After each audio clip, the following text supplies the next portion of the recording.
On my mind, gotta hustle and grind. Financial literacy always on my mind. I'm stacking knowledge, no time to waste. Gotta invest smart, gotta keep up the pace. I'm reading books, learning all the tricks, studying the market, making calculated picks.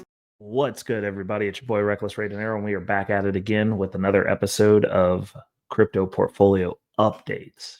We're going to jump into the topic of the video, which is in the description. First, we got to get through the housekeeping and homework.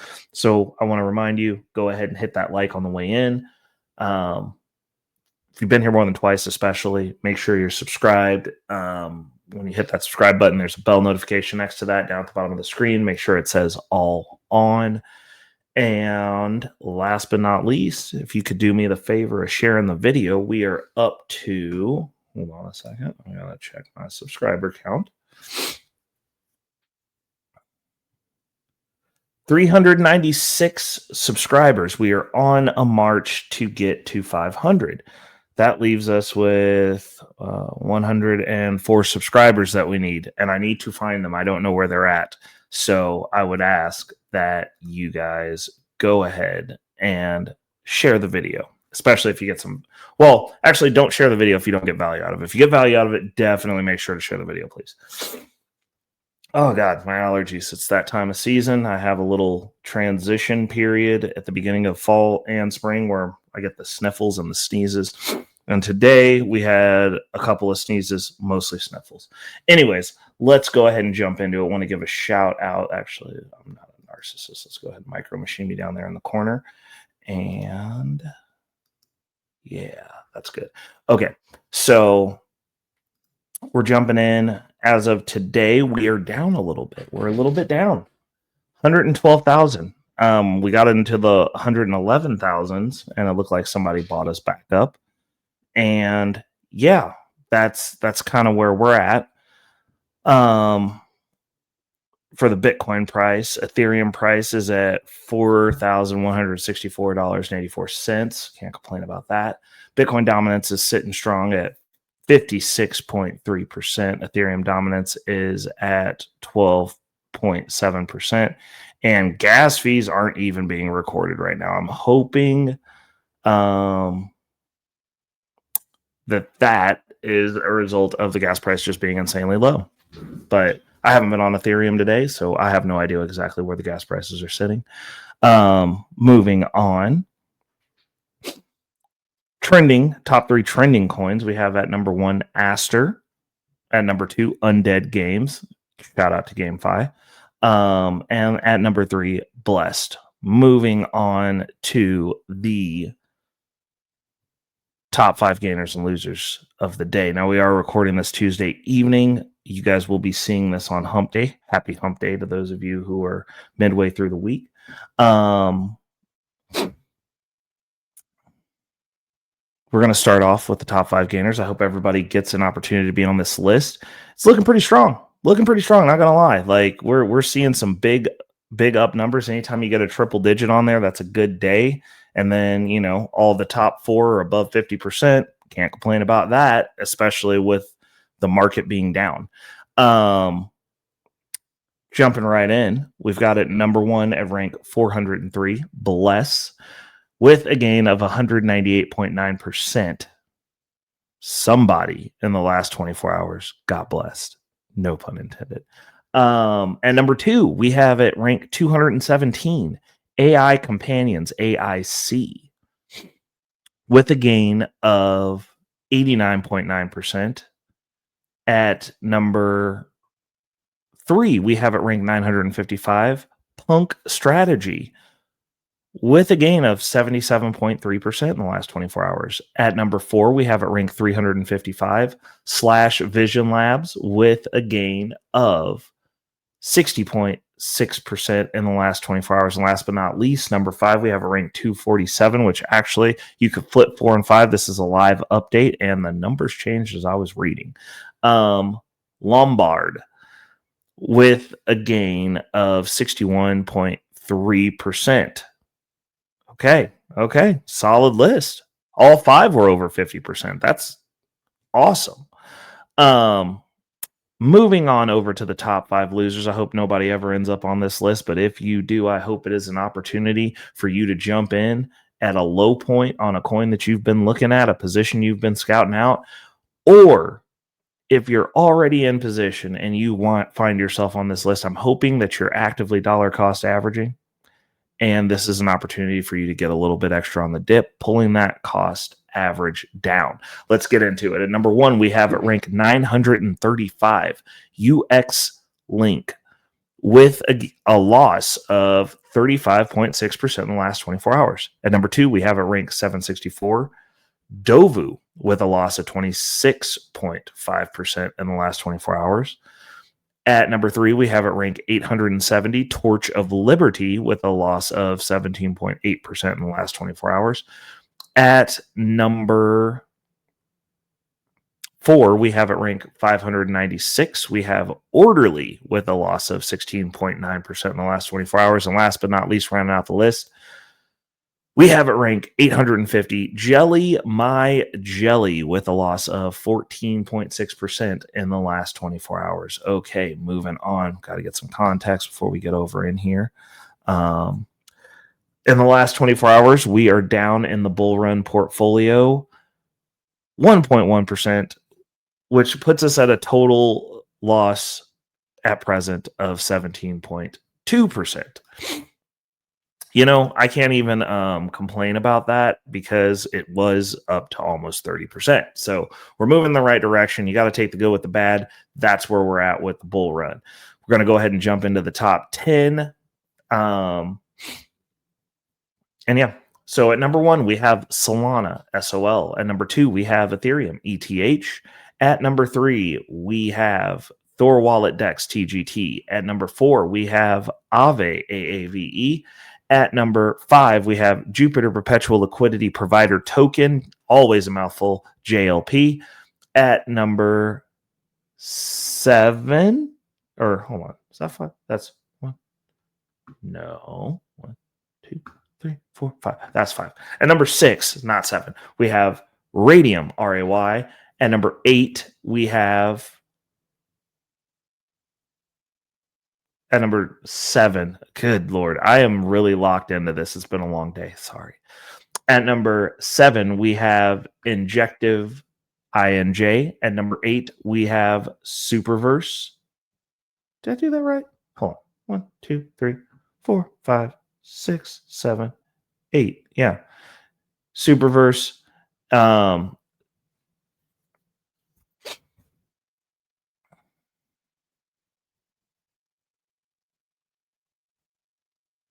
6, 7, 8. Yeah. And at number 9, we have Avalanche, AVAX. And rounding it out, last but not least, at number 10, we have Akash Network, AKT. Moves that we've made, none. I'm getting ready for end of month. I'll be doing my DeFi cash out, collecting to see what we've got at the end of the month. I'm trying to do that once a month. I was kind of doing it whenever certain metrics got to over 100, but like now I know that if certain metrics are around about 50, I'm going to have at least $100 to move around, which is $100 that I can throw into Bitcoin. So we're going to be doing it once a month. We'll empty the coffers. We haven't done that yet. So yeah, that's kind of where I'm at with that. Buying Bitcoin constantly. I'm kind of debating. I don't actually know anything else that I really want to start buying up. I mean, at these rates, because I don't know when the bull run's coming back. And I don't like time in the market. And honestly, I'll get more benefit out of having Bitcoin. So we will probably just be taking this, rolling it into Bitcoin, throwing it over on Strike, and getting that balance up. Which brings me to our next point. We got to look at the Bitcoin standard. We are at a current balance of $1,459.10. Tomorrow there will be another $100 added to that, roundabouts.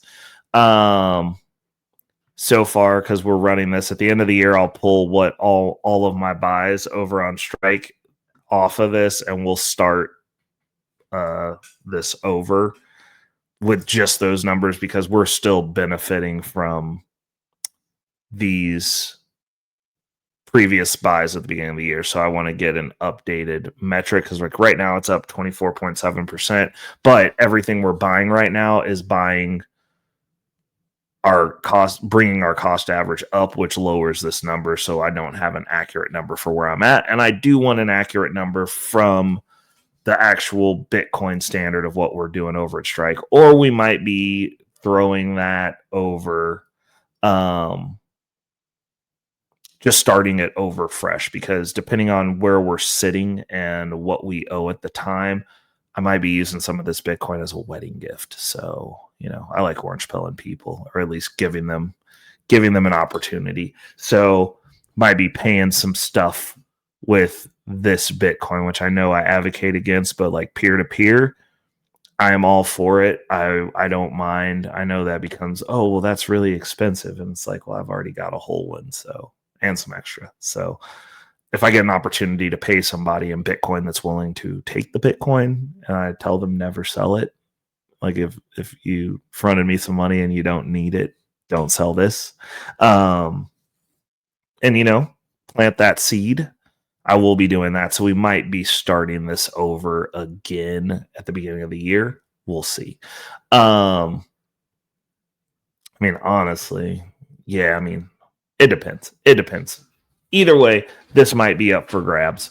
And we'll be starting from scratch. And if we do that, then at the beginning of the year, it'll be a little bit of a different game. But yeah, that's what we got. So now we're moving over to the topic. I was asked, shout out to Wife School Podcast. She messaged me and was like, you should talk about this. And I was going to do it as a future financial strategies episode, but it kind of falls in line with this. Plus, this is going on right now. So I figured this would be probably a good conversation to have right now when people ask, oh, well, you know, I'm just going to, why are you so into Bitcoin? Why are you pro Bitcoin? And the main thing that I tell them is, I don't have to worry about Bitcoin being racist. That's just an honest answer. When I first got into it, it was like, oh, no middlemen. Oh, it's trustless. Oh, there's no one who can tell you no because of whatever reason they come up with. There's no little to no barrier of entry that's beyond knowledge.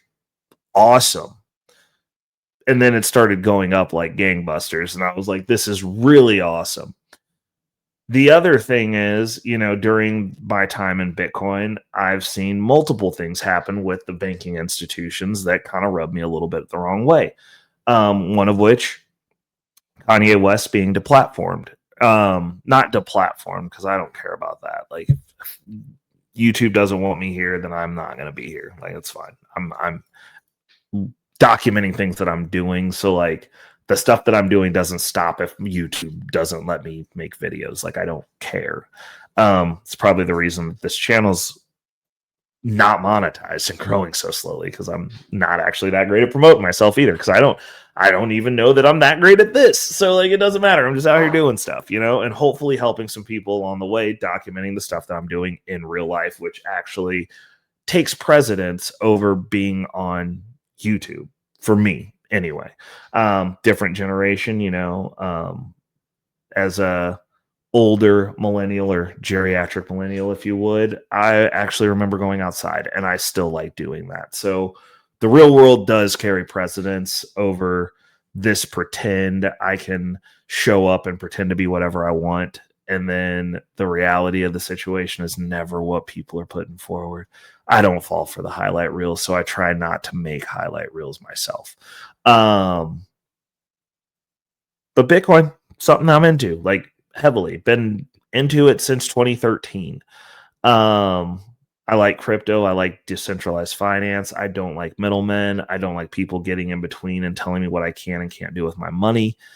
And this incident that's going on in Vietnam really speaks to that, because people are like, oh, that doesn't happen. The bank's fine. Like, well, yeah, tell Kanye that when they told him to take his money out and put it somewhere else. Like, that happened. Tell the Canadian truckers that when they were raising funds for their protest, and then the the government decided that their banks were all going to be frozen. I mean, if it can happen to Kanye, I'm not as important as Kanye, nor am I as wealthy. Like, I don't see how hard I don't have the means to fight that. Like, it is what it is. As our politics here in the United States get more and more punitive meaning it's not about making stuff better for anyone. People are opting to make stuff worse for everyone if they can hurt the people that they perceive as their enemies. Because conservatives are in power now, what happens when they're not? Like, the president has been set for like what we're doing. So like, there's no telling what level of escalation that this is going to go to. And that's the reason I say, well, I'd prefer, if you're going through a collapse, to not have to try to get through an airport to go be a refugee somewhere and not have a means of, how would I say this, of being able to take my wealth with me. Now, obviously, my property. Yep, that equity is going to be trapped and stuck here, should worse come to worse. My assets in the U.S. stock market, 100%. The little bit of my portfolio that's over there, yep, that's gone.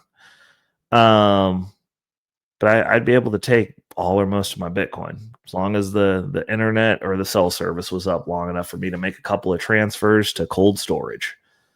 And I actually wouldn't even have to take my cold storage device with me, to be honest. I would be able to just get another one once I got to where I was going. And the great thing about most cold storage devices is you can pay for them in Bitcoin also. So as long as I had my phone or a means, all I got to do is get my keys there basically, and I can get set up. Like I could finagle a loan out of somebody to get my cold storage and just pay them back after I get reset up. You can't turn off my cold storage wallet. You can't. There's nothing they can do about that because it is non-custodial, which means it's in my control. I have the keys. That's my Bitcoin. And just the level of ridiculousness that this is.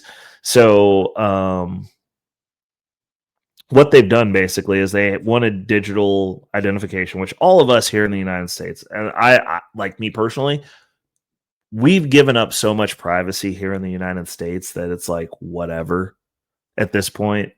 With the exception of when I see people have to move all their money or the banking system tell me what I can and can't invest with, that does rub me the wrong way. My oppositional defiance flares up.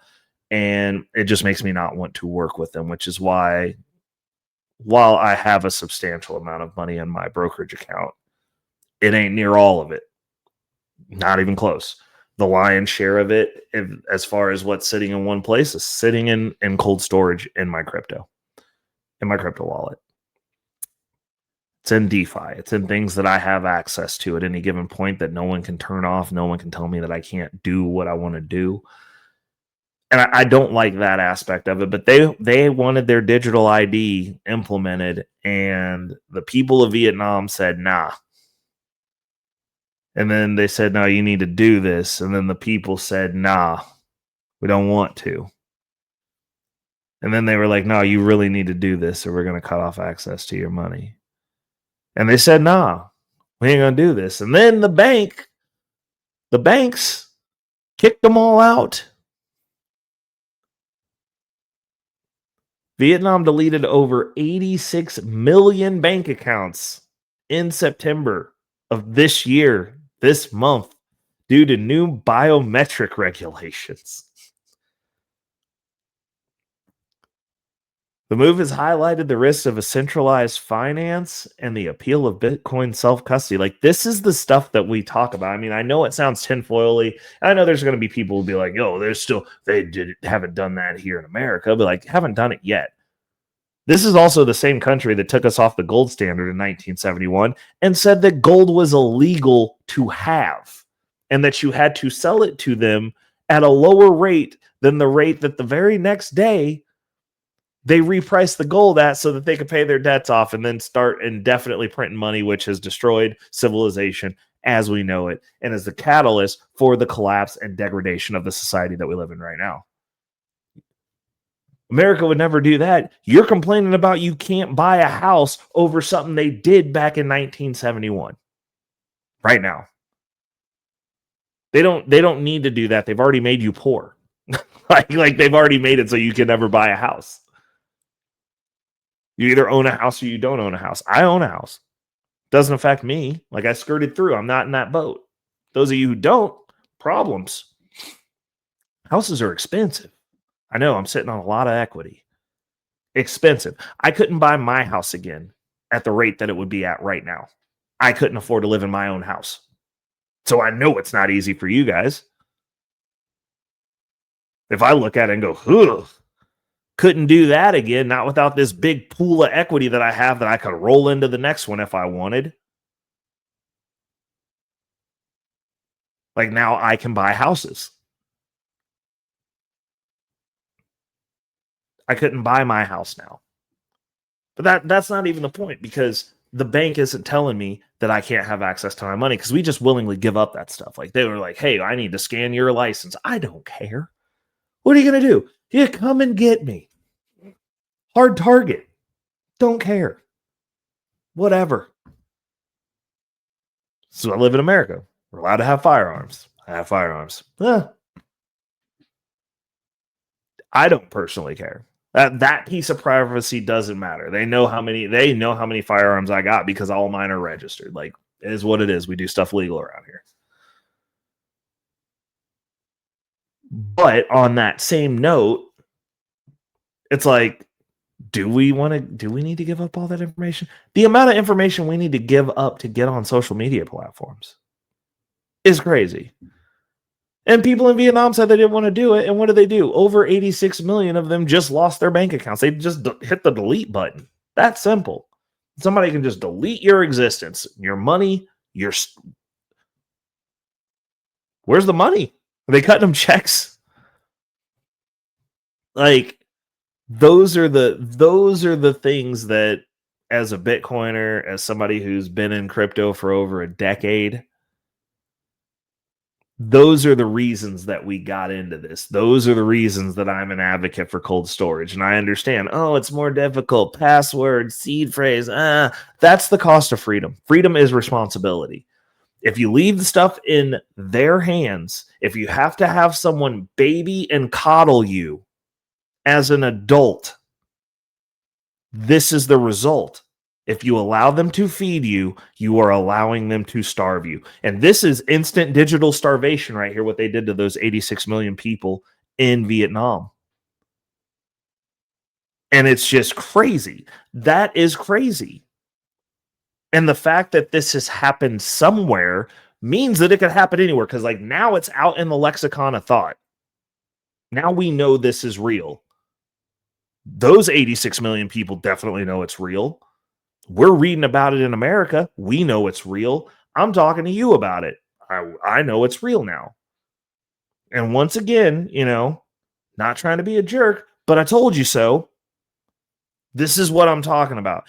And to think that can't happen here in a country that literally made the one asset that was backing the money no longer the asset backing the money and then forcibly confiscated it in 1971 from the citizens and made it illegal and had people calling because people were trying to hide gold in their backyards and their neighbor were calling and turning them in, and they made it a federal crime and you caught a charge for trying to protect your wealth.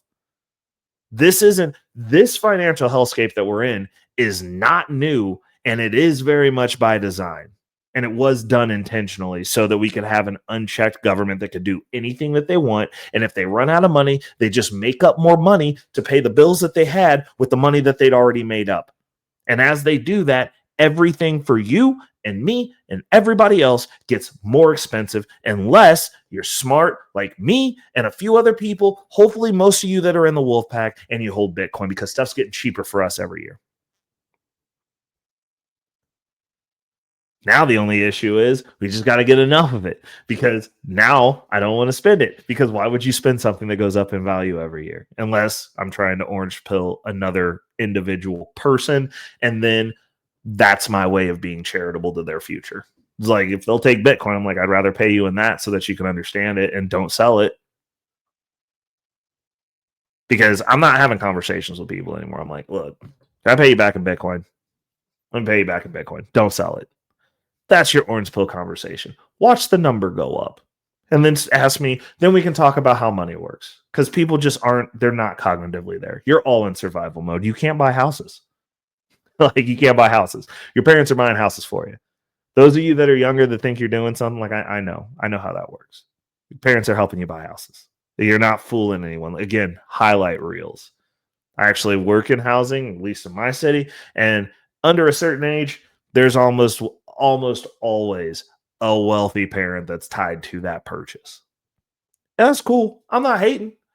At least you get a house. Like, your family is securing you. Not everybody has that ability. And no one's coming to save you. It's rule number 1 over here in the Wolfpack. No one's coming to save you. You're going to have to save yourself. Multiple reasons to buy Bitcoin, but the Vietnam bank accounts, over 86 million of them getting deleted, is the main reason. I am a financial anarchist to my core because of exactly this. They gave these people so much power. They're like, you'll do anything we tell you, and if you don't, we'll delete your bank. You have no money. Now you can't exist as a human.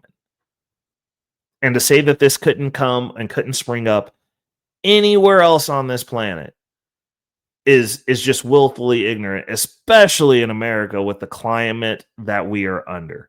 The UK is literally arresting people for posts on social media. You go to jail for that. You got to spend the night in jail as a lesson. They're putting adults in timeout. You don't think that they'll delete their bank accounts? They're arresting them for trying to approach women that are jogging. This is the world we live in. I mean, I understand this is a Eastern civilization, which we say has less rights than the Western world, but the Western world is quickly devolving into fascist regimes. When you start arresting people for Facebook posts or words that hurt people's feelings, when we start assassinating people because of ideas that they have, when we start getting punitive, then as a result, now cancel culture is coming back the opposite direction. The people on the left are talking about how important free speech is, when we all came to the conclusion under the Me Too era and all the things that followed that with the protests and the doxing from the left, that it's freedom of speech, not freedom of consequence. But now that the tables have turned, because they started that, they invented it, and now that the right has perfected it, they got a thing so that they can search you up later. They can follow you forever and be like, "Hey, did you have a take that I didn't like forever ago? I'm still going to see if we can mess up your job."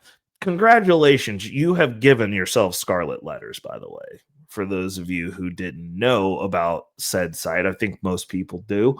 But now that we've entered this punitive state, going both directions, why would it be out of a thought process that if a party was in office, in power, either way, that something of this nature couldn't come up? Hey, we didn't like your take. Not only did we get your job lost, we sent it to your bank and your bank deleted your account. They debanked Kanye. They said, come get your bank. Come get your money out of here. Why can't we do it to green-haired Christine? Christine, come get your money out. Go put it somewhere else if they'll let you. Hopefully we don't own that bank too, because basically all things go back to about 5 banks. What happens if they're all in accord and they all hate you and your opinions and your ideals and your values? If it's good old Patriot Hank. What if they hate you? because of who's in power. Because this goes both ways. And this is what happens when you live in a punitive society. Like, both sides want to get to as close as what they're doing in Eastern countries, which is absolute power, absolute control, one ideology, mine. Why couldn't they do something like this? Why couldn't at some point down the road, well, if Trump says, like, hey, we got this website, all these people that we know don't have our value sets, let's get them debanked. Like, what if we just got them debanked? We got a website with all the stuff that they said, all the receipts and their pictures and who they are and where they worked. Turn their bank accounts off. This is why Bitcoin's important, because this goes both ways. It's not just one side does something stupid. The other side ends up doing whatever they did, and they'll probably innovate on it and make it stupider. And here we are, because it's not freedom of consequence. You can say whatever you want. You can have any opinion you want. No one's saying that you're going to jail for having said opinion. But what they can do is make your existence as a human within said society, especially if the majority of people don't agree with you, living hell. Now, this was over a digital standard that 86 million people in Vietnam did not agree with. That's a lot of people. Matter of fact, hold on. I want to know how many people are in Vietnam.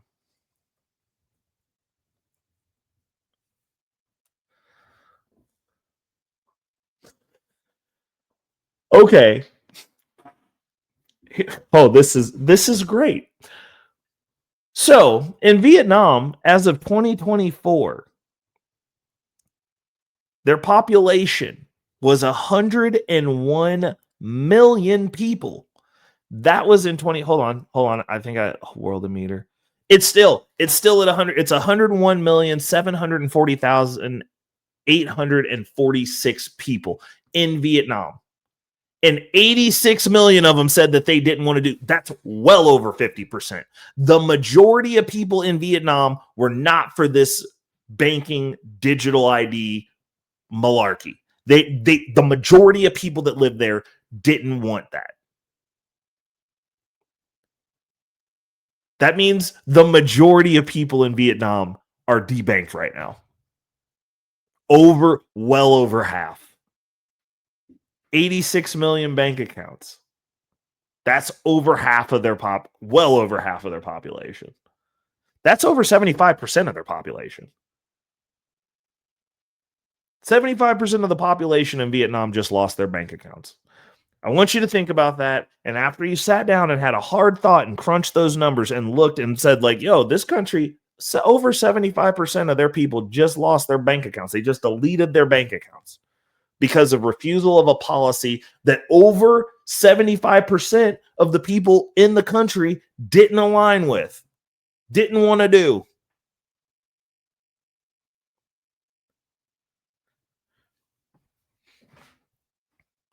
And after you think long and hard about that, I want you to go get yourself some Bitcoin and save yourself, because no one's coming to save you. So we're going to close it out on that. I'm sorry for having such a long rant, but that's just insane.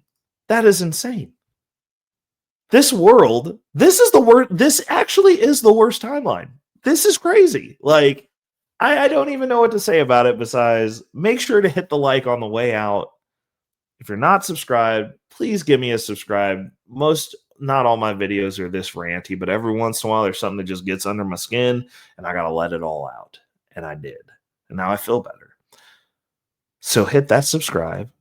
And last but not least, since I went on a legitimate, this is as close to an old school Ray on the panels rant as you can get. So go ahead and share the videos. Reckless Rated Arrow's over here ranting again. He might show up on some panels here pretty soon because I'm feeling spicy. And yeah, you guys have a good rest of your hump day. I will catch you on Friday when we do our Robinhood portfolio update. Make sure to tap in tomorrow for our Bag Talk episode, because that's what we do on Thursdays to prepare you for Bag Fortification Friday. And yeah. Till next week, people, it's your boy Reckless Rated Arrow, and I'm out. Money on my mind, yeah. Focus, got no time for games, nah.